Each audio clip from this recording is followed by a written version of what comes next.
Ministros, presidentes ejecutivos, equipo de gobierno, por acompañarnos en esta conferencia de prensa.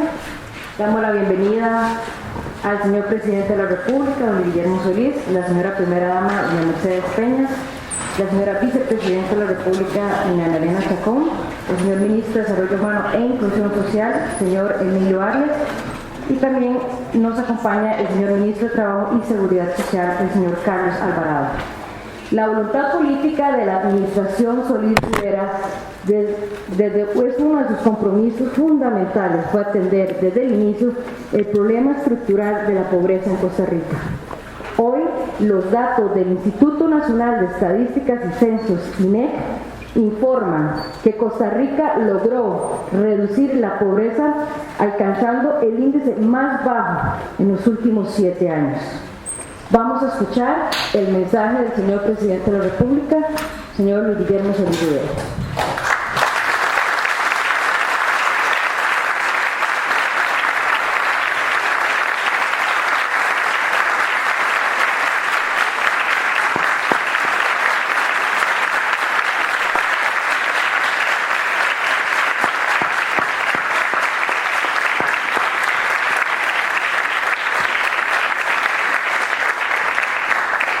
Muy buenas tardes para todas y todos. Señora vicepresidenta, querida Mercedes, señores ministros, compañeros del Gobierno de la República, compatriotas.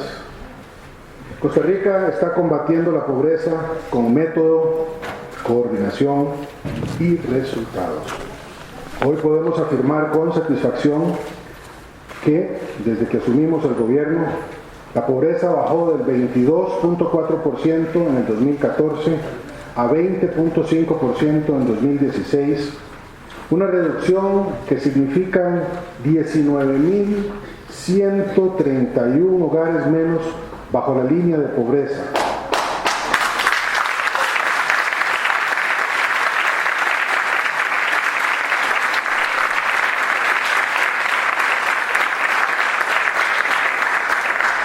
Esto significa que tenemos hoy, y lo decimos con satisfacción al país, los mejores resultados en la lucha contra la pobreza desde el año 2010. Estas no son cifras anónimas. Cada número que reflejan estas estadísticas significa una familia que se está superando, como la de doña Jael Mata Medrano en calle La Garita de Tirraces, en Curridabat, con 4 hijos menores de edad, que gracias al apoyo que le está dando Puente al Desarrollo, está sacando adelante a su familia con un emprendimiento para la decoración de eventos. Estas cifras también tienen el rostro de don Víctor Barrantes González, vecino del Roble de Punta Arenas, con 2 hijos menores de edad, que está recibiendo capacitación técnica en el INA y becas de estudio para sus niños. Estos números tampoco se reducen a la zona urbana. La pobreza rural disminuye del 30.3% en el 2014 al 25.7% en el 2016. Es una reducción del 4.6% sin precedentes en esta magnitud en la zona rural.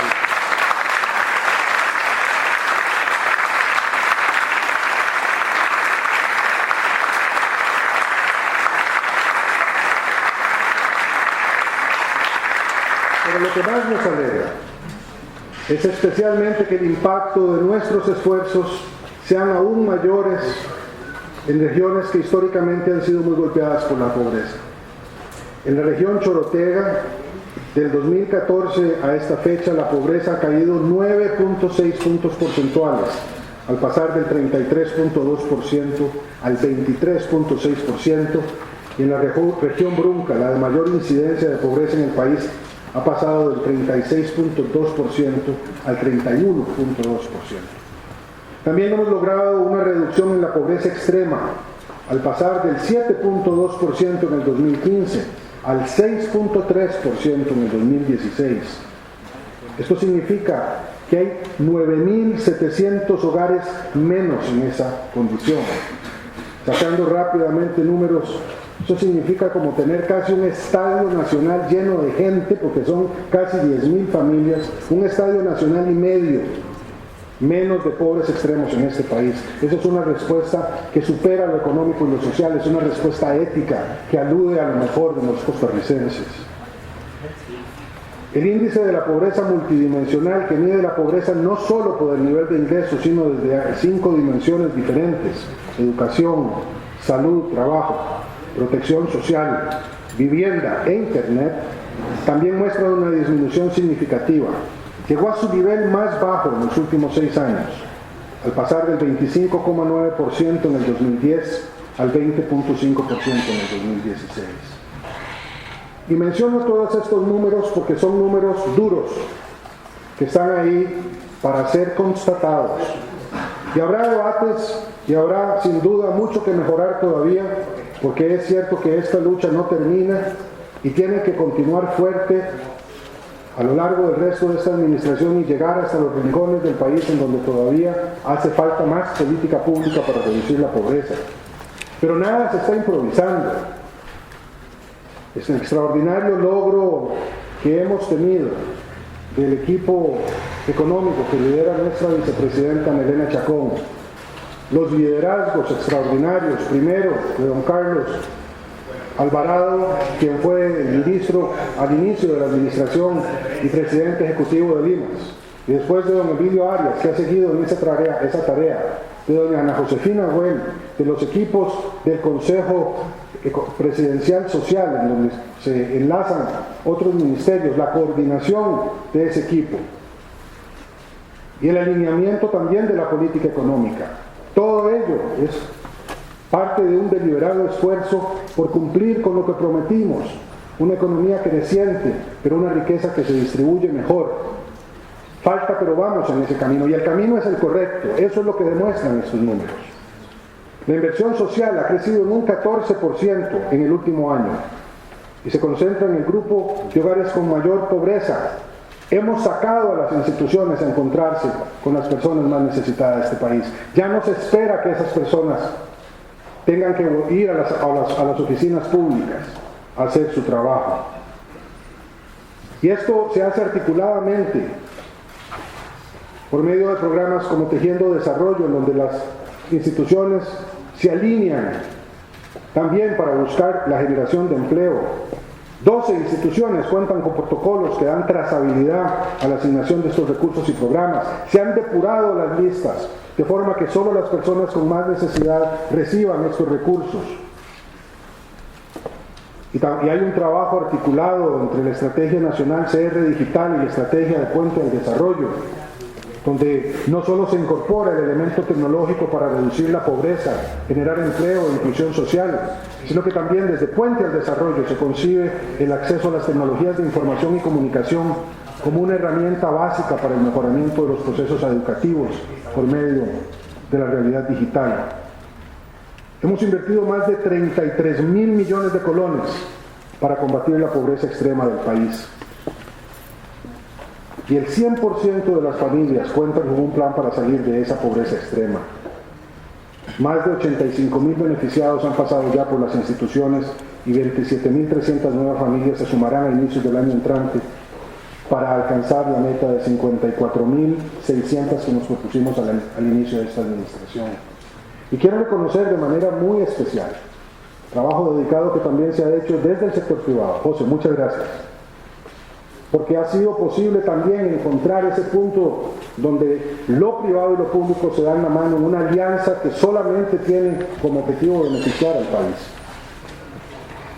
Y esa lógica de la Costa Rica positiva que queremos, esa lógica del país progresista que necesitamos, no puede ser escatimada y tiene que ser recibida con generosidad por el país. No quiero, nuevamente lo digo, ignorar que todavía el trabajo tiene que hacerse en muchos lugares, pero este logro es perdurable y espero que con el trabajo de todas y todos ustedes logremos continuar con esta tendencia hasta el final del gobierno. Falta mucho todavía.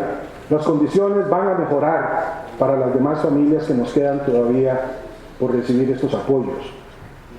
Estas son familias que, como lo he dicho ahora, tienen nombres y apellidos. Son condiciones de vida que le llegan a la gente que necesita más mejorar esa condición de vida. No son los que tienen voz en las redes sociales, no son los que se miran siempre opinando en los medios de comunicación, pero son personas que saben que su vida hoy ha cambiado gracias a un programa articulado y responsable de este gobierno. Y le doy gracias a todas y todos por ese esfuerzo y les pido que lo renueven, que lo refuercen, que no se echen para atrás. Caminamos por la ruta correcta y Costa Rica va a mejorar como resultado de ese esfuerzo. Y es un esfuerzo que es acompañado por las familias, es acompañado por nuestros compatriotas, que todos los días salen a trabajar muy duro y que son amenazados ciertamente por desafíos muy grandes que estamos tratando, con los cuales estamos lidiando permanentemente, como el de la seguridad pública, para que cada vez sea mejor.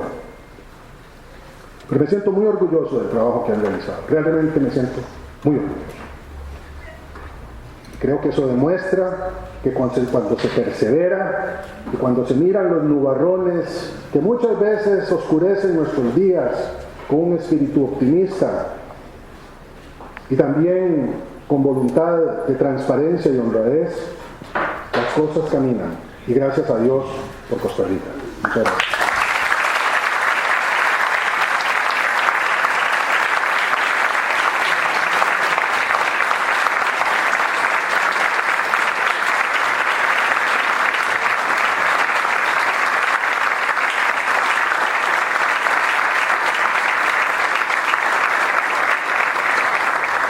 Muchas gracias al señor presidente. La Estrategia Nacional de Reducción para la Pobreza Puente al Desarrollo, sin crear programas nuevos y como una política integral, una política pública integral, sostenible, logra la articulación para fortalecer la eficiencia del trabajo de las instituciones del sector social. Un componente fundamental es la defensa de los derechos humanos de la población, ya que la pobreza causa vulnerabilidad a las familias que tienen estas carencias. Liderado desde el Consejo Presidencial Social, la vicepresidenta Ana Elena Chacón, coordinadora de esta estrategia nacional, nos brinda su mensaje, que nos detalla los factores que están teniendo impacto en la reducción de la pobreza.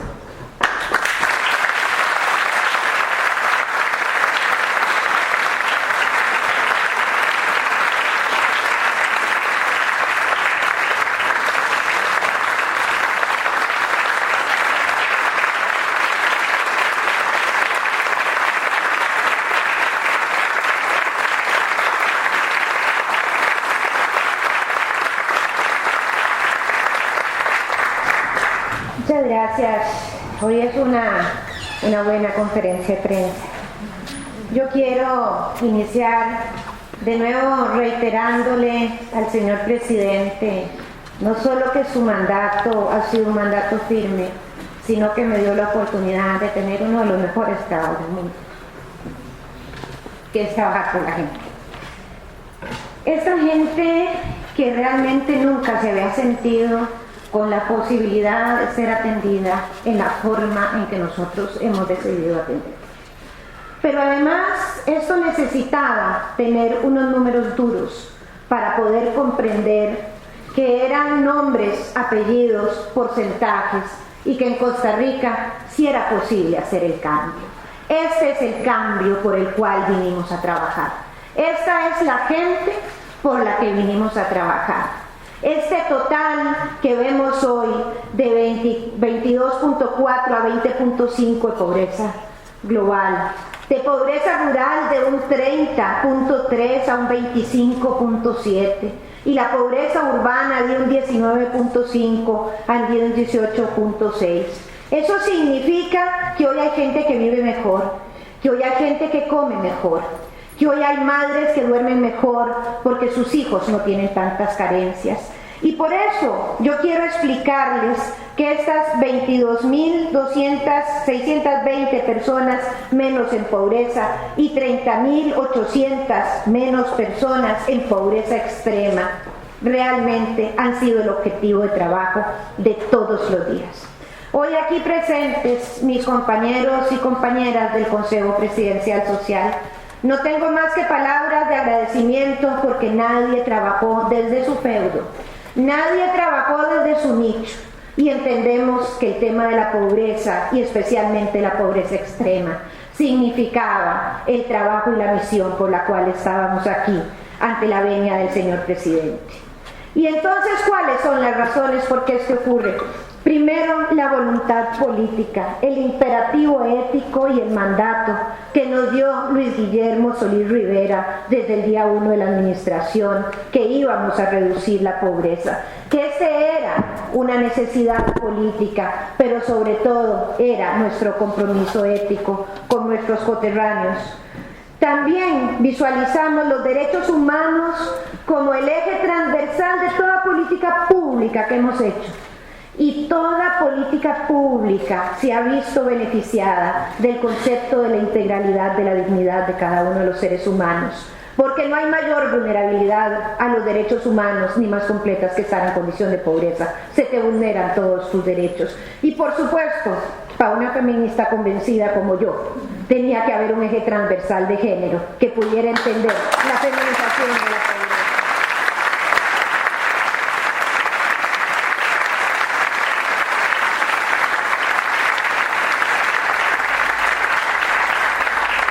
Diseñamos Puente al Desarrollo.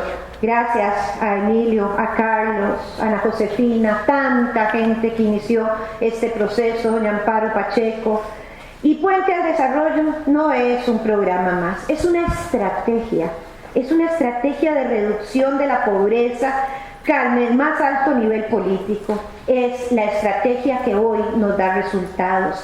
Puente al Desarrollo cambió como íbamos día a día mirando aquellas filas en el IMAS, en el INA y en el resto de las instituciones, y hoy, ¿saben qué hacemos? Tocamos las puertas de esa gente que antes hacía fila, con hambre y con frío. Les atendemos en el pasillo de sus casas. Hablamos con ellos, escuchamos una única vez todo el dolor contenido que han tenido de una vida de abandono históricamente, y les tratamos de resolver las cosas, no con subsidios. Ese titular que puede pensar que es por inversión únicamente económica, no, es con movilidad social, y eso tiene otros componentes en el trabajo. Por supuesto que damos subsidios a quienes más lo merecen, y ahora lo veremos también como no tenemos filtraciones en esta estrategia. Con los componentes que hemos hecho, con los mapas sociales, los cogestores a quienes les doy mi agradecimiento, caminan bajo la lluvia, bajo el agua, caminan muchas horas. Tenemos la esperanza del año entrante poder tener un poco más de equipo, pero hoy lo único que hemos tenido es la voluntad férrea de 2 piernas que llegan a los rincones donde no habían llegado nadie más. El registro único de beneficiarios. Heredaremos al país la herramienta más grande en transparencia política social, que es un registro único de beneficiarios de 11 instituciones.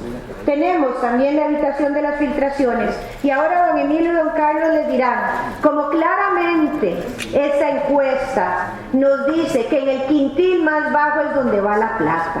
Ya no se filtra donde no se iba a ir, ya no miramos una bandera política para dar, miramos la gente y la necesidad, y eso es lo que hace que hoy haya menos personas en pobreza extrema. Pasamos, aquí podemos mirar este gráfico que dice cuáles son los quintiles donde van los recursos con que ustedes costarricenses pagan, y que además si pagáramos más llegaríamos a más gente. Y por supuesto la transparencia, en donde hemos creado 12 protocolos que dan trazabilidad a cada uno de los recursos, a los programas, con la implementación que hace Puente al Desarrollo. No asistimos a punta de subsidios, no sacamos a nadie de la pobreza. Nosotros lo que hacemos es generar esta política de movilidad social. ¿Y saben qué? Quienes la han recibido nadie se la puede quitar, porque como uno en la vida camina con el intelecto, con lo que nos han enseñado, con lo que está dentro de nuestra piel, aunque mañana alguien quite el cheque, ya son personas que saben que tienen un Estado solidario y que tienen que llegar a demandarle a ese Estado. La educación y las capacidades que damos. Nuestras familias Puente tienen becas tienen capacitación. El año entrante 140.000 estudiantes de Avancemos y de Puente al Desarrollo tendrán computadoras, 140.000 de ellos. Eso significa que ya no dejarán de hacer las tareas porque no tenían un equipo como esto. Y por supuesto, esta es una metodología absolutamente sólida, rigurosa, que ha sido hecha con el esfuerzo de muchas personas, pero que ha sido reconocida por el Banco Mundial, por la UTN, por ser Costa Rica el país que más rápido ha aplicado esto. Y la encuesta de hogares nos dice hoy que tenemos esta medición, que no solo hablamos de que las personas están en condición de pobreza por un tema de ingreso, hemos decidido poner una mirada amplia y transparente a cuáles son las causas de la pobreza y hemos medido con 19 indicadores la pobreza multidimensional, y eso significa que el año entrante tendremos por primera vez el presupuesto 2017, lo hemos hecho planificado con IPM, que tenemos una mejor direccionalidad ante la carencia de recursos para hacer lo que llama don Carlos Alvarado mover la aguja. Pero al final de todo esto, quiero agradecerle al INEC por la transparencia, por los datos rigurosos, pero sobre todo quiero agradecerle al presidente por permitirme seguir trabajando en estos procesos que al final es para lo que estamos aquí, todo el Consejo Social y sobre todo mi abrazo solidario a cada una de las familias que gracias al esfuerzo de todos hoy viven mejor.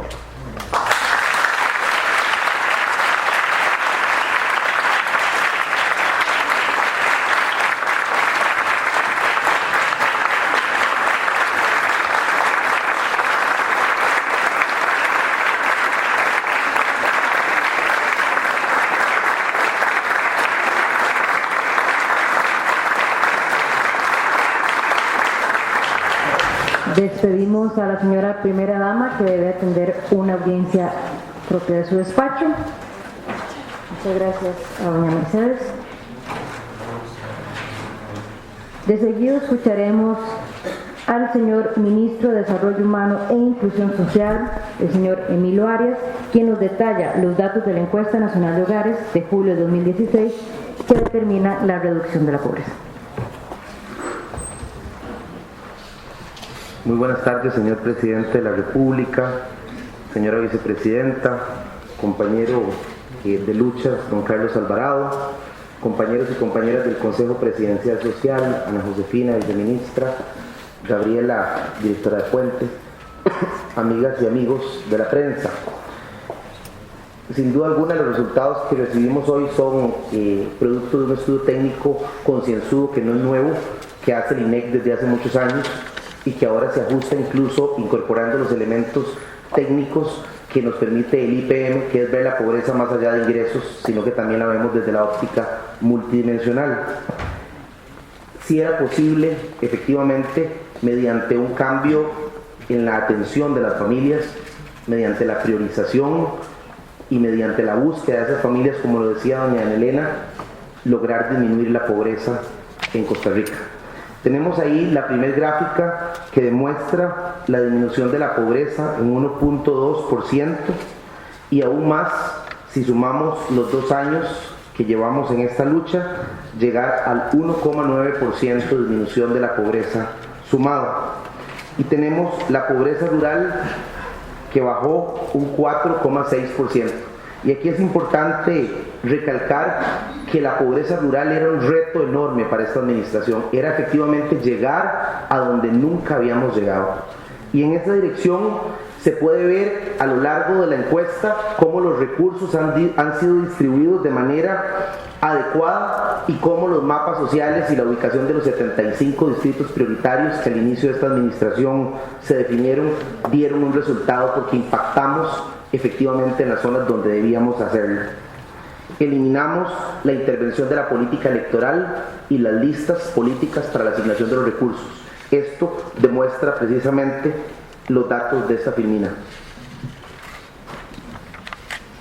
Aquí vemos ya de manera gruesa los datos del 2015, donde la pobreza estaba en un 21,7% y pasamos ahora a un 20,5%, y la extrema de un 7,2% a un 6,3%. Aquí vemos el elemento que el señor presidente exponía. Vemos cómo hemos impactado en dos zonas fundamentales para nosotros. ¿Y por qué digo fundamentales? Porque tenemos claramente la región Brunca. La región Brunca ha sido históricamente en Costa Rica la región donde hay más concentración de pobreza, pero además es donde tenemos más mujeres cabeza de hogar liderando sus hogares en condición de pobreza extrema. Y adicionalmente es donde hemos logrado impactar más en esta administración y donde tenemos los más altos índices de capacitación a mujeres cabezas de hogar que hoy por hoy tienen ideas productivas y están generando emprendimientos para salir de la pobreza. Y por otro lado, sin duda el enorme esfuerzo del gobierno de la República en la mesa de Guanacaste, el trabajo de todos los sectores de gobierno y el compromiso del señor presidente de la República da resultados. Por segundo año consecutivo vemos cómo en la región Chorotega disminuye la pobreza de manera clara, evidente y notoria, y eso es un resultado sin duda alguna del proceso de articulación que hemos llevado al interno de las instituciones y del liderazgo del Consejo Presidencial Social y de la señora vicepresidenta, que es la directora de esa orquesta. Tenemos la reducción de la pobreza extrema y vemos también la gráfica donde la tenemos desagregada como por pobreza urbana, donde se reduce al 5.1 y la pobreza rural al 9.8 para un total del país de un 6.3%. En cuanto a la inversión social, ese es otro elemento importante. No solamente estamos hablando de traslado de recursos, transferencias económicas, sino aquí es importante recalcar, y voy a poner un ejemplo específico que vimos en una conferencia de prensa hace pocos días acá, el caso de COPE MIPYMES en la provincia de Cartago. ¿Cómo logramos que 94 familias en pobreza extrema tuvieran capacitación, se formaran como artesanos y ahora en los próximos días estamos abriéndoles una tienda en el Aeropuerto Internacional Juan Santamaría para que vendan sus productos? Eso es no simplemente dar transferencias económicas, sino generar movilización social, movilidad social, y efectivamente esto se refleja con este 14% de aumento en subsidios estatales y becas. No es simplemente transferencias monetarias, estamos hablando de que el impacto es en la movilidad, en la capacitación y en el empoderamiento, donde es consecuente los niveles y las cifras en capacitación con el 80% de mujeres en condición de pobreza que tenemos en este momento en el país. Y finalmente tenemos la pobreza multidimensional, que es otro elemento importantísimo, donde hemos tenido el acompañamiento del sector privado, Horizonte Positivo, y donde el país hoy también ve una disminución de la pobreza multidimensional que también llegó a su nivel más bajo de los últimos 7 años. Y aquí quiero recalcar el trabajo de articulación de la estrategia Sede Digital con Puente al Desarrollo. Sin duda alguna, Hogares Conectados como programa, el que hoy más de 10.347 familias tengan acceso a internet, equipo de cómputo y telefonía en el hogar, se demuestra cómo ha tenido un impacto. Y yo quisiera ver el año entrante, cuando tengamos alrededor de 140.000 familias con este beneficio, cómo vamos a modificar la pobreza multidimensional y cómo vamos a cambiar el rostro de esas familias. Yo quisiera solamente agradecerle a don Luis Guillermo la oportunidad de estar en su gobierno y de formar parte de este equipo. Pero doña Elena, el cariño y además la admiración como líder de esta orquesta, sin su perseverancia, sin su trabajo, sin su dedicación, sin su esfuerzo, sin sus horas de sacrificios y sus lágrimas, esto no hubiese sido posible. Yo quiero decirle que para mí es un enorme orgullo, pero también un enorme reconocimiento, doña Elena, porque sin esas lágrimas suyas esto no sería posible. Es para mí un enorme placer ver estos resultados. Y también reconocerle a mi compañero Carlos, quien sin duda alguna hemos vivido los momentos más intensos dentro de esta administración, y ese trabajo conjunto y ese esfuerzo que él ha dado desde el IMAS, cuando estuvo en el IMAS, y ahora desde el Ministerio de Trabajo y Seguridad Social, rinden esfuerzos. Esto es un trabajo de todas y todos. Hemos aprendido a trabajar en plural por más articulación, y esto se traduce en los resultados de esta encuesta. Buenas tardes.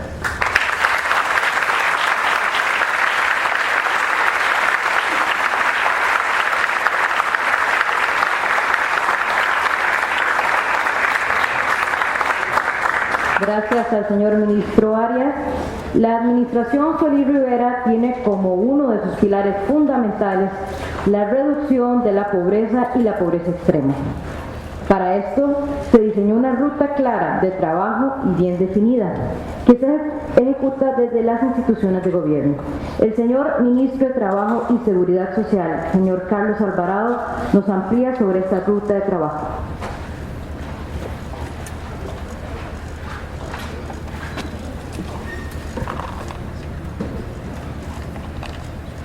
Muy buenas tardes, señor presidente, señora vicepresidenta, don Emilio, amigas y amigos del Consejo Presidencial Social, amigas y amigos todos. Hoy Costa Rica anuncia su nivel de pobreza más bajo en los últimos 7 años. Su nivel de pobreza más bajo por ingreso, su nivel de pobreza más bajo multidimensional y su nivel de pobreza más bajo en los últimos 7 años en las zonas rurales. Hemos soñado 2 años con este momento.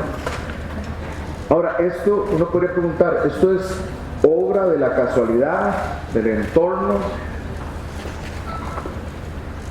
¿Esto pasa si no se tiene una ruta clara o definida? Voy a compartir algo que escribimos en agosto del año 2014. Tenemos que pasar de un esquema en el que cada institución ejecuta en solitario su programa con su propia base de beneficiarios a un sistema donde todo el músculo institucional responde a una estrategia que impacta la escala. Hace 2 años. Los programas deben graduar a los beneficiarios, procurar que las personas generen las capacidades para valerse por sí mismas y que no sean dependientes de las transferencias.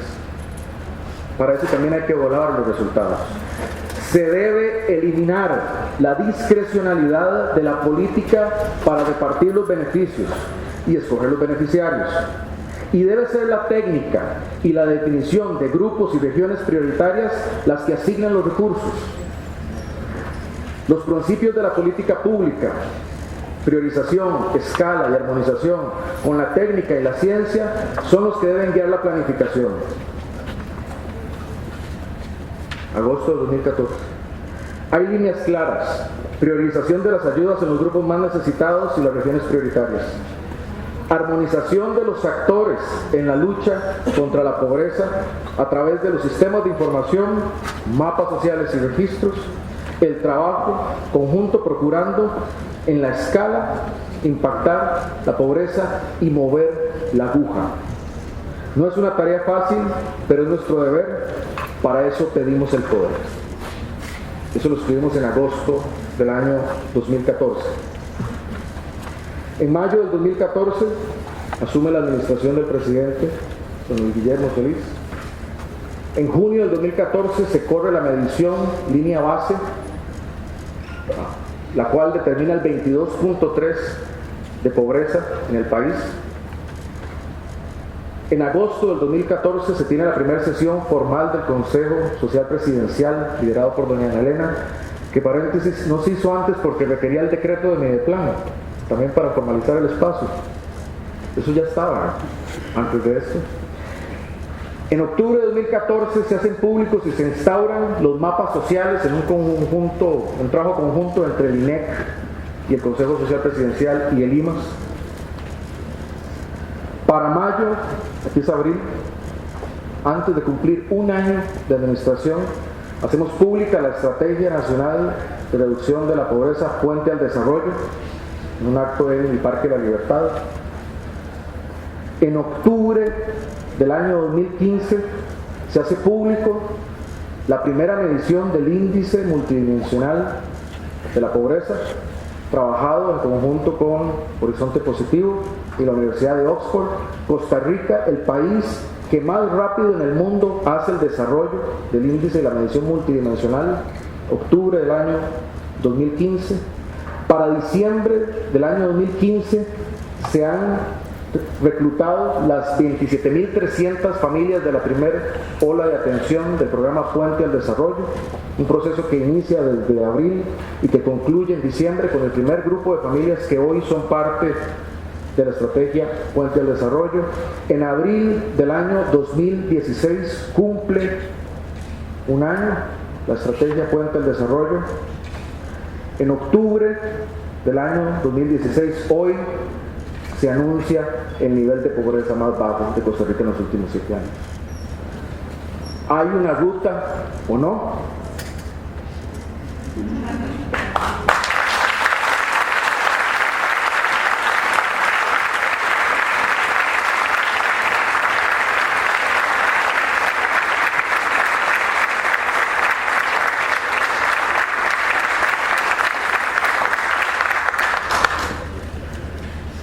Esto es posible porque el presidente ha auspiciado y ha puesto la prioridad de que sea así.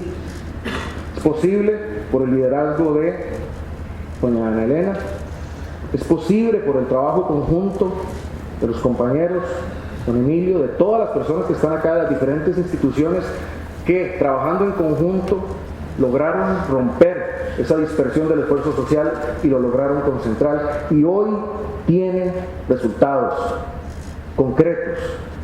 Hoy podemos decir, bajó la pobreza, y no lo digo yo por dicha, lo dicen los datos, bajó la pobreza. Hoy podemos decir con orgullo costarricense, con voluntad, movimos la aguja. Queríamos mover la aguja, movimos la aguja.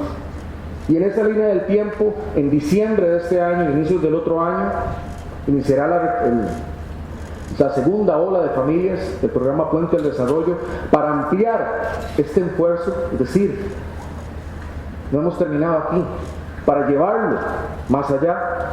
También para el próximo año tenemos la culminación del hito del programa con el Sistema Nacional de Registro Único de Beneficiarios, el SINIRUBE, una pieza fundamental para hacer todo esto, y eso traza una ruta clara que, como bien también lo ha dicho la señora vicepresidenta, si nosotros como país nos lo proponemos, en 8 años podríamos eliminar la pobreza extrema, como lo han planteado también los objetivos de la Agenda de Naciones Unidas. Esa es la ruta clara, señor presidente, ese es el cambio prometido. Muchas gracias.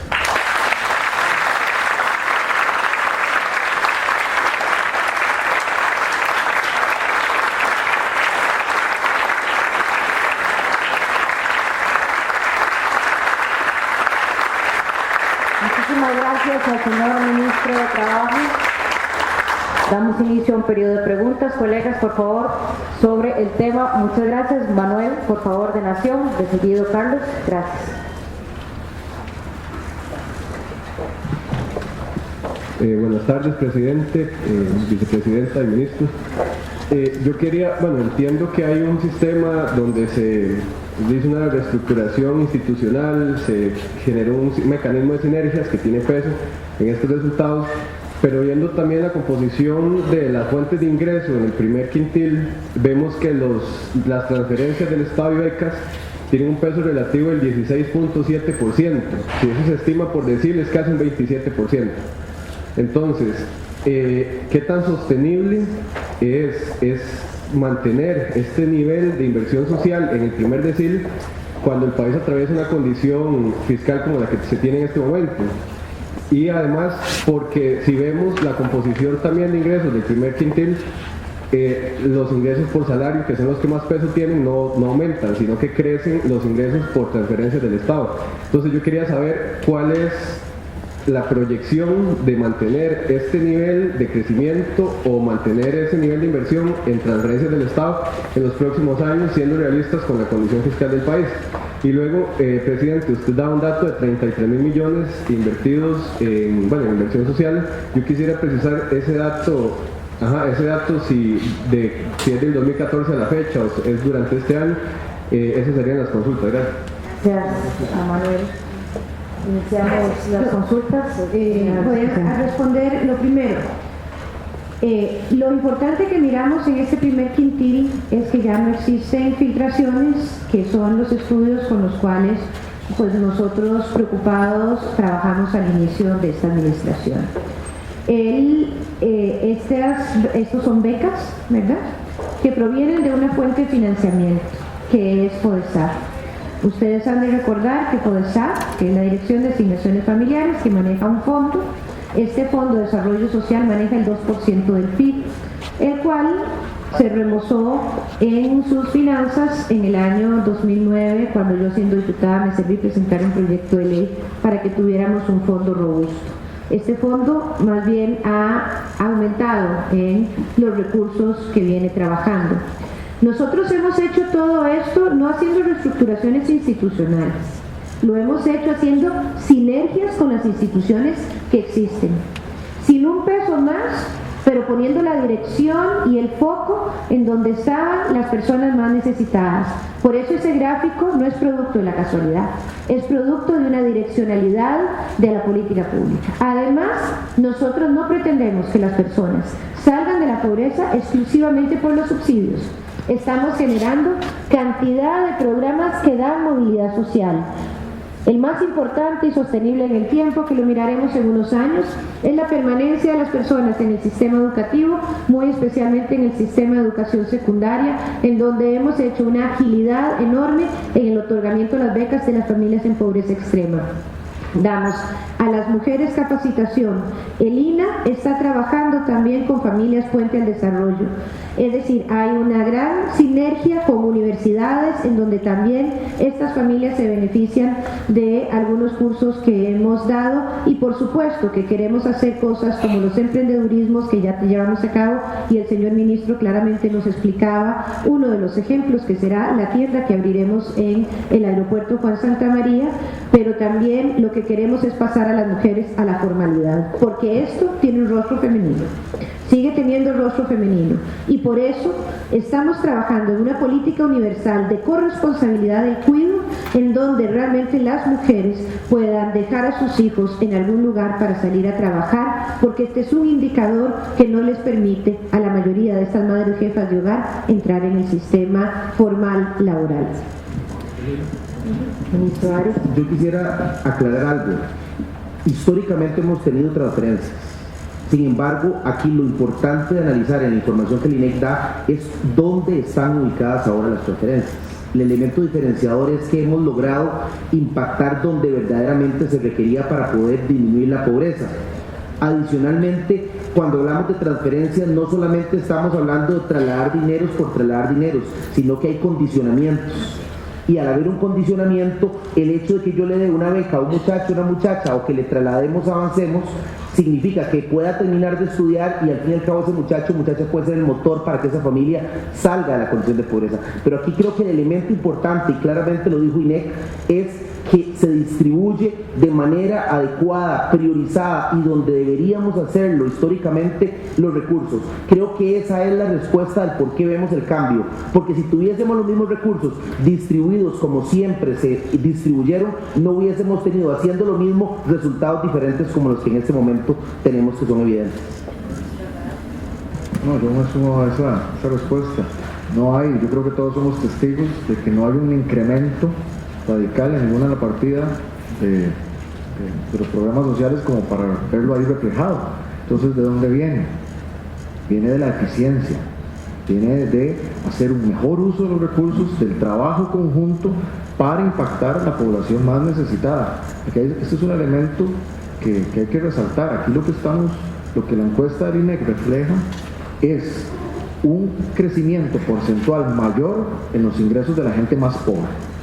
Es decir, una política que va primero a quien más lo necesita de una manera más eficiente, sin necesidad de pedir mayores recursos para hacer esto. Imagínense si lográramos tener más. Continuamos con las señor presidente. Son los 33.000 millones, son del 2014 a la fecha, solo Puente y solo en el último quintil, es decir, como lo mencioné, solamente en pobreza extrema. Los Mora, Diario Extra, que se prepare Luis Diego de Colombia. Gracias, buenas tardes.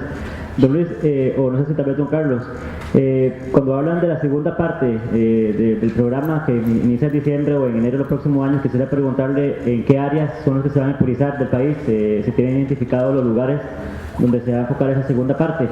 Y yo quisiera recalcar nuevamente, presidente, la pregunta que le hizo el colega Avendaño en cuanto a la posibilidad o no de continuar con este programa el otro año, en caso de que ustedes han hablado de estrechez fiscal, incluso ayer hablaban de que los ministerios no van a poder continuar con algunas de sus funciones si se persisten en esos recortes que están haciendo los diputados sin presupuesto. Gracias. Sí, nosotros hemos priorizado a través de los mapas sociales los 75 distritos de mayor concentración de la pobreza. En esos 75 distritos estaremos trabajando con las 27.300 nuevas familias que a través de los mapas sociales detectamos que estén en pobreza extrema. Así que sí, por supuesto que si tuviéramos más recursos podríamos aumentar la cobertura. Con lo que tenemos hemos sido absolutamente sinceros de hasta dónde llega la cobija para trabajar en esto. Varios de esos recursos también provienen de entidades autónomas. Es importante ver que son entidades también que producen sus ingresos, como lo es el IMAX, con tiendas libres y otros impuestos que se pagan directos, y también el INA, el INAMU, que tiene el 3% de los recursos de FODESAP. Sin embargo, por supuesto que si hay recortes, estos tendrán impactos en los seres humanos. Es que los recortes no es un daño a la administración, es un daño a la población. Sí, sobre ese tema, Carlos, yo quisiera hacer dos observaciones. La primera es que creo que está claro de que la forma como se está reduciendo la pobreza, gracias al esfuerzo que han realizado las instituciones y bajo el liderazgo de doña Elena, con el aporte de la sociedad, de la empresa privada, Horizonte Positivo, nuevamente, yo quiero reconocer la presencia aquí de don José Lucar Aguilar, que nos ha ayudado mucho, y por su día un agradecimiento especial a Horizonte Positivo.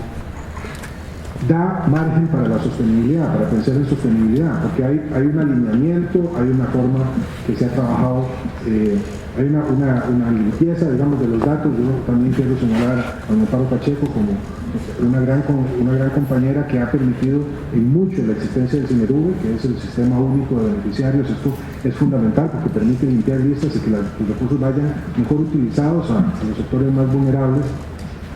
Entonces yo sí creo que es sostenible. Me parece que la explicación está clara. Esto no es la tradicional entrega de subsidios simplemente para que mejoren las estadísticas. Y además hay una ruta, hay una lógica, hay un proceso. Pero lo dijo bien doña Melena, si hay recortes, y especialmente recortes como los que estamos enfrentando, que no tienen ninguna racionalidad más que entrarle a troche y mocha al presupuesto enviado por el Poder Ejecutivo, evidentemente va a haber impactos. Cuando hemos insistido una y otra vez en la necesidad del plan fiscal, lo hemos hecho no solo para tener más policías, que es el énfasis en el que yo he colocado probablemente el mayor de los acentos en mis declaraciones, lo hemos hecho para que el país esté mejor, y que esté mejor en educación, y en vivienda, y en salud, y en carreteras, en infraestructura, en fin, es el conjunto de la obra de la política pública. Entonces claro que habrá impactos. Y quiero señalar además, para que no se diga que no estamos leyendo todos los datos, a propósito de las prioridades de inversión, que hay regiones del país en donde no solamente la reducción no fue tan grande, sino que aumentó la pobreza extrema, como que es el caso de la región Pacífico Central y Norte, la región norte-norte del país, en donde tenemos que hacer un esfuerzo especial. Es decir, aquí no ha habido un beneficio parejo, y eso es lógico que así sea. Es que los rezagos son muy grandes, es que costas y fronteras han estado abandonados por décadas con sistemas que no funcionaban. Entonces, por supuesto que el esfuerzo va a tener que ser muy grande. Por eso le he pedido a las instituciones que redoblen sus contribuciones en esto, porque no va a ser sencillo. Entonces, claro que hay que pero afortunadamente tenemos los mapas sociales, y yo creo que eso es una gran tranquilidad, porque nos permite saber exactamente dónde están esos bolsones de pobreza. Y eso es un cambio monumental en la forma como estamos haciendo política pública en esta materia. Gracias, señor presidente. El colega de Colombia, le llego, por favor. Gracias. Bueno, señor presidente, saludos, y vicepresidente y señor ministro. A propósito, bueno, el tema de sostenibilidad de este apoyo que se le da a estas familias en pobreza extrema, ¿ustedes tienen medición de cuánto es el plazo, por ejemplo, en torno a desde que se comienza este tipo de transferencias con una familia a que ellas puedan salir por sí solas? Que es la idea, ¿verdad? No mantenerles esta transferencia o este subsidio durante todo el periodo, sino dentro de qué plazo esperan ustedes, por ejemplo, en el caso de los estudiantes, que se les apoya con becas y demás, qué plazo tienen programado para que una familia que recibe este beneficio inicialmente pueda avanzar por sí sola y salir de la pobreza. Aquí hay que tener claro que las familias tienen muchos componentes diferentes. Por ejemplo, nosotros estamos atendiendo por primera vez cantidad de personas adultas mayores que estaban en pobreza extrema, los cuales hemos hecho de 9 meses que duraban antes a 1 año en poder darle un régimen de pensión por el Estado, a 2 meses sumo a que tengan una pensión. Las personas que están en esta condición, pues obviamente no serán personas que se integren al mercado, sino que lo que queremos es que tengan una vejez digna. Tenemos familias en donde ya se han graduado. Acabamos de hacer un estudio que hoy no lo trajimos, pero lo vamos a entregar a la prensa, sobre 400 familias Puente al Desarrollo, que algunas ya no están, no solo en una pobreza extrema, sino que también salieron de la pobreza. Esas son las menos, porque esto no es un tema fácil, no es una medida. Por supuesto que también tenemos que visualizar las edades de los miembros de estas familias, porque una vez que solamente un miembro de la familia salga de la educación secundaria, la situación socioeconómica de la familia completa cambia, porque todos sabemos que los trabajos peor pagados están para la gente que no ha terminado la educación secundaria, y si ninguno de esos miembros de esa familia la ha terminado, por supuesto que es difícil que puedan entrar a tener un trabajo digno, que es al final a lo que nosotros aspiramos. Estamos llevando un proceso con las 27.300 que ya tenemos, con ellos estamos llevando un proceso de transición, el cual sostendremos hasta el final de esta administración, y las 27.300 nuevas les daremos el subsidio de los 75.000 colones, pero todo el resto de los componentes para que realmente generen las capacidades. Cada uno es individual, pero yo estoy segura que con la sostenibilidad de esto, en 2 periodos constitucionales más la pobreza extrema, llevándolo tan sistemáticamente como lo tenemos nosotros, podría realmente desaparecer. La pobreza global sería un sueño muy preciado, pero no es tan real como hablar de la pobreza extrema, entendiendo que la pobreza extrema son aquellas familias que no comen 3 platos de comida al día. Así de mal se vive. Continuamos con las consultas. Melanie Corrales de RTN Noticias, Canal 13. Buenas tardes. Presidente, quería consultarle, ¿sería viable o no, y si no, por qué, enviar un presupuesto extraordinario a la Asamblea Legislativa para evitar que se afecten programas como este y todo lo que ayer mencionaron los ministros, teniendo en cuenta los recortes que ya anunciaron los diputados? Y quería también aprovechar para consultarle sobre la situación de Venezuela y la carta que enviaron algunos expresidentes a usted pidiéndole que se aplique la Carta Democrática. Una reacción sobre eso. Y para doña Ana Elena, nada más, es que no me quedó claro. Usted decía que para el próximo año las 27.000 familias ya tienen identificados 75 distritos, pero ¿de qué áreas van a ser esta zona norte-norte que mencionaba el presidente, la prioridad? Gracias, Melanie. Bueno, sobre la viabilidad de un extraordinario, por supuesto, vamos a esperar a ver qué es lo que resuelve la Asamblea Legislativa en definitiva. Los señores diputados y señoras diputadas tienen que resolver esto en los próximos días, y será en ese marco que establezcamos las políticas sobre solicitud o no. Nuevamente, aquí yo lo que apelo es a una visión de país mucho más grande que la de un presupuesto. Aquí lo que tenemos que entender es que hay un esfuerzo sostenido que tiene que hacer todo el país por mucho tiempo, y eso no se resuelve con presupuestos extraordinarios. Se sostiene con una ruta, con una lógica, con una perspectiva amplia. Entonces, claramente vamos a esperar. Respecto de Venezuela, si gustan, lo que vamos a hacer es que yo voy a dar una declaración ahora al final para no interrumpir el diálogo con respecto a este proceso. Mucho gusto. Sobre los distritos son los mismos 75, ¿verdad? Que concentran el 55% de la pobreza extrema, y estamos en el proceso de pasar la ficha de información social y la identificación de estas familias para arrancar lo más pronto posible. Quiero decirles que el cronograma que nos establecimos el día 1 en Puente del Desarrollo se ha cumplido al 100%.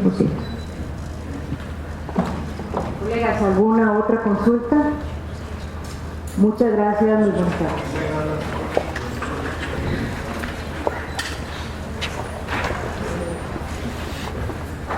Sobre Venezuela, con mucho gusto quiero referirme a tanto la carta como lo que se estaba haciendo.